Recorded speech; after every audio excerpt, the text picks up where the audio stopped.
ಹುಷಾರು ಅಪ್ಪಾಜಿ. ಲೋ ಜೇಠ, ನಿನ್ ಕೆಲಸ ನೀನ್ ನೋಡ್ಕೊಳೋ. ಕೊಡುತ್ತೆ ನಮ್ಮೆಮ್ಮೆ ಬಿಜಿಲಿ, ಸ್ವಲ್ಪ ಕಪ್ಪಗಿದೆ, ಕೂಲ್ ಮಾತ್ರ ಕೆಂಪು. ಫ್ರೆಂಡ್ಸ್, ಇವತ್ ನಮ್ ವುಲ್ಫ್ ಬನ್ಸಿ ಅಂಕಲ್ನ ಓಡ್ಸತ್ತಿಲ್ಲಿಂದ. ರಾಮು ಕಂದ ಬಾ ಇಲ್ಲಿ.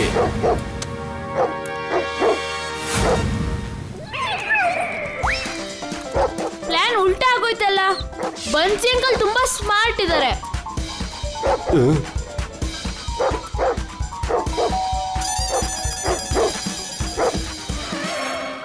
ಅವ್ರು ನಮ್ ನಾಯಿಗಿಂತ ದೊಡ್ಡ ನಾಯಿ ತಂದಿದ್ದಾರೆ. ಲ ಲ ಲ ಲ ಲ ಲ ಲ